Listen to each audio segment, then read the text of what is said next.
Olá, tudo bem? Eu quero fazer hoje um resuminho para você do livro O Cânon das Escrituras, como os livros da Bíblia vieram a ser reconhecidos como escrituras sagradas, do autor F. F. Bruce. Um livro de 1988 em inglês, mas foi traduzido para o português só em 2011 pela editora Ragnos. Um livro de cerca de 300 páginas em que se conta a história de como a Bíblia foi formada. Não um livro que foi enviado dos céus diretamente por Deus, mas um livro que, através de um processo gradativo, zeloso, criterioso, ao redor de centenas de anos, é um livro que foi formado.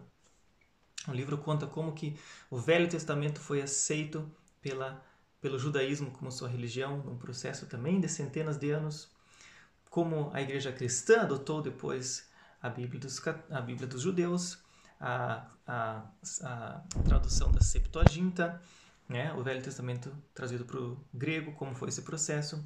O livro conta também a história depois do Novo Testamento, como foi formado, como foi aceito pelos pais da igreja, como foi o processo em que primeiro os evangelhos foram aceitos, depois as cartas de Paulo, Atos, depois as cartas de Pedro, João, depois por último Tiago, Judas, como foi esse processo, como as diferentes igrejas ao redor do mundo foram aceitando os livros. Depois como, pulando 1000 anos para frente, como a reforma protestante lidou com a tradução da Bíblia, se o cânon devia continuar igual ou não.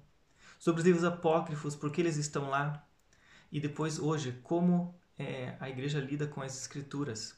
Como que os escritos do Mar Morto influenciaram ou trouxeram novas descobertas e como a igreja pode ter a sua fé fortalecida sabendo que o Espírito Santo estava lá durante todo esse processo em que as escrituras sagradas foram reconhecidas, escritas e depois reconhecidas como santas, né? Esse processo de canonização, esse processo de cânon em que as palavras dessas cartas foram reconhecidas como palavras de Deus.